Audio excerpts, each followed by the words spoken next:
I was installed as the 11th Archbishop of Port-of-Spain on the 27th of December 2017. And coming into Trinidad, the first thing that I did, my first day after installation, I visited the monastery, which is the cloistered nuns, and then went downtown to visit the St. Vincent de Paul Center for people living on the streets. And right after that, I visited the migrant ministry run by Living Water.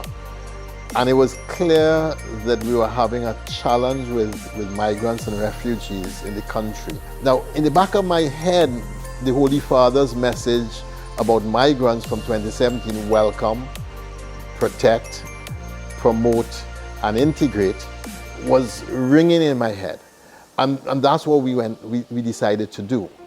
So in 2018, May, I made a call to all the parishes and said, look, we are having a national challenge. The Venezuelan migrants are coming. They're all over our country. And I would ask parishes, if there are migrants in your parish, please start something. Let's reach out. Let's do the welcoming, the protecting, the promoting, and the integrating into our communities.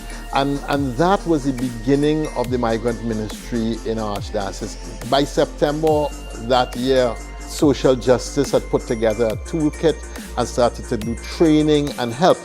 But the parishes responded immediately to that call.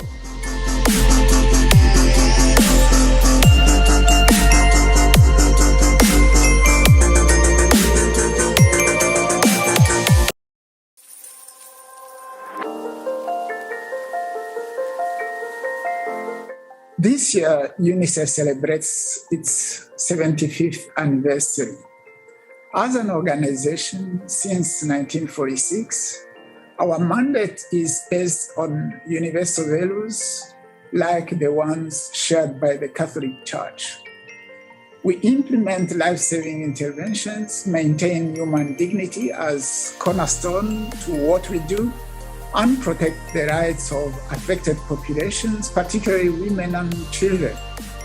To do this, we work with the governments and civil society organizations to ensure sustainable solutions for both host and migrant and refugee populations. When countries are responding to humanitarian situations, there is also often unfinished development agenda. Our continuing presence in more than 150 countries and territories means that we are often on the spot long before and long after the crisis. For this reason, we ensure that as part of our work, we build the nexus between humanitarian situations and development. As a result, there are better results for all children and for all members of society. UNICEF and the Trinidad and Tobago Archdiocesan Ministry for Migrants and Refugees work together to provide children on the move with spaces to grow, develop, and learn. Our child-friendly Spaces intervention provides children with organized activities to play, socialize, learn, and express themselves as they rebuild their lives in Trinidad and Tobago with support from volunteers from local parishes.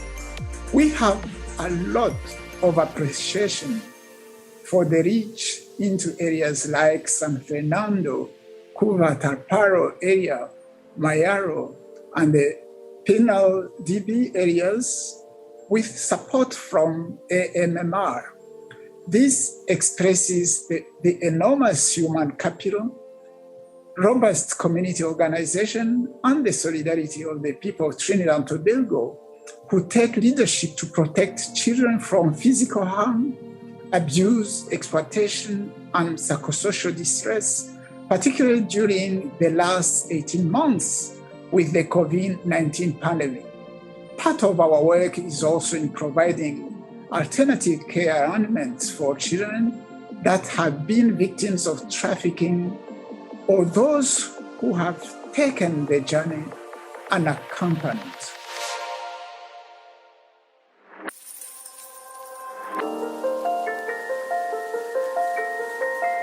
Our partnership with Unicef really came at a critical time.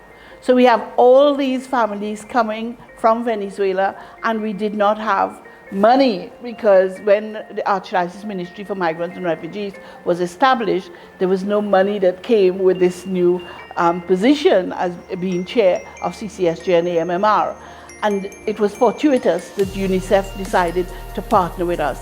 Essential because they are concerned with the welfare, the well-being of children. And so in October 2020, we signed an agreement to look at children on the move, as UNICEF calls them. How are we going to cater for the needs, the varied needs of children on the move?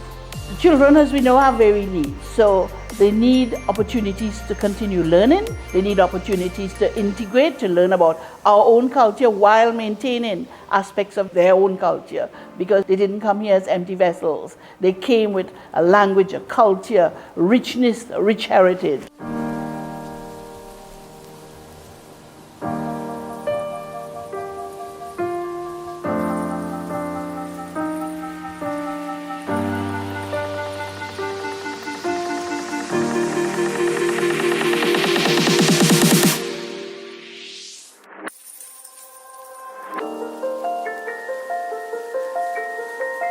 My friends, today we are here with the Living Water community, and I am so happy to have them here with us. Of course, they have been leading the charge for many decades for migrants and refugees in Trinidad and Tobago, just helping them out with different situations, different problems, different issues that may arise. And I'm so happy that we have Rochelle here. Rochelle, thanks a lot for joining us. Thanks for having me. So Rochelle, tell me a little bit about the work that you all have been doing. How did this all start, and where are we now as a Living Water community? Well, thank you. So my name is Rochelle Naked, as you rightly said. So I'm the coordinator of the Ministry for Migrants and Refugees at Living Water Community. And we have worked with migrants and refugees for about 30 years. So it's quite a long time. And this would have been mainly my directors, Dr. Rhonda Mango and Rosemary Scott. I came in about 9 years ago, so I'm still a newbie in relative terms to the team. So about 9 years I've been here, and we've certainly seen the context and the dynamics change over that time. And my role in terms of, how we approach, how we treat with the situation has changed as well. And so, when I first came here 9 years ago, there wasn't, a huge influx of persons. We had a handful of persons from across different countries. So I believe we had, from Côte d'Ivoire, from Senegal, we had some Nigerians, we had Cubans, but the Cubans really only began coming in January, between January to September that year of 2013 actually. We had a whole influx of Cubans coming in, and then the Syrian crisis was happening.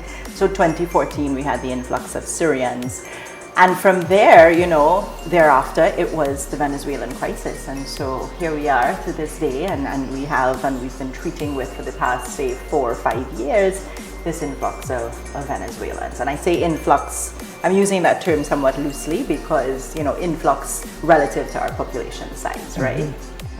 Now, our chair overall, the person who leads the AMMR, the Archbishop, His Grace, he mentioned, of course, as well, the importance of Living Water and the work that you all are doing. But one of the things that he's oftentimes reached out and spoken about as well is the importance of forming branches all over the place and of partnerships. And of course the AMMR, which was only established very young, about 3 or 4 years ago, has now reached out to Living Waters, and we've established a partnership, and we're looking to run there. What do you think about that, and how do you feel about that partnership thus far? Well, I have to say, of course, so the Archbishop also had asked me to be on the board of the AMMR when it was starting, and, that was certainly a joy, because what we really wanted was to push and really endorse and really bring to life the concept of a whole of society approach to protection. And that's really what's needed, right? So, you know, it's not one actor and it's not one institution or one group of persons that can protect a whole group of persons who are in need of protection. It really requires whole of government and whole of society. So we're really excited to have people on the ground, to have people in communities, to have parish members and all of these people who are there. They're seeing the needs on a day-to-day basis, and they can access people and they can very quickly help persons in need. So that's extremely important. So we're really grateful for that.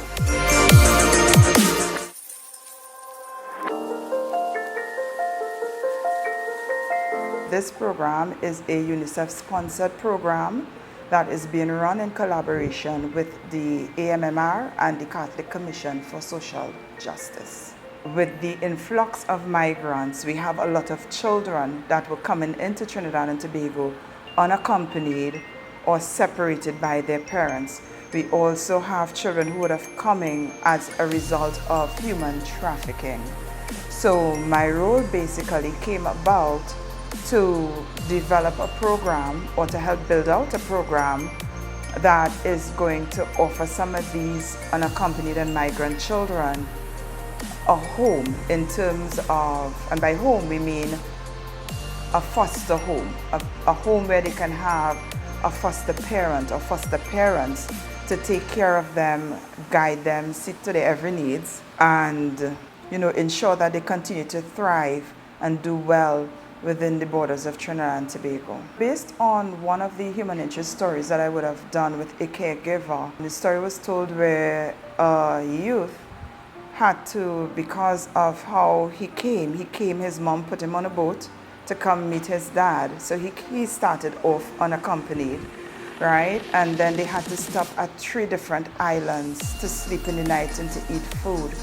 And I think during that trek, because they had to stop on these islands where they knew nobody, they didn't know anybody on the boat, and then they had to eat food that they weren't familiar with, food that they caught in the forest and literally cooked. That was very traumatizing for that young person. So a lot of times when we have younger children coming in, children who are under the teenage years, you find that when you have to experience this, especially if you're alone, it can be extremely traumatizing. In addition to which, you don't have the comfort of a mommy or a daddy at night to say, listen, I'm afraid of this, or I'm not comfortable with this. You have to find warmth huddled next to a stranger, or you have to create your own warmth as an 8-year-old, a 9-year-old, a 10-year-old, a 15-year-old, or even a 17-year-old.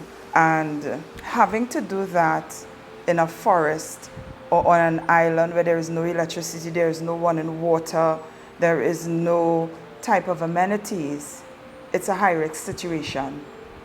So, and I'm not saying that this happened, but I'm saying there is the potential for other things to happen to children while they are coming to Trinidad and Tobago unaccompanied or separated.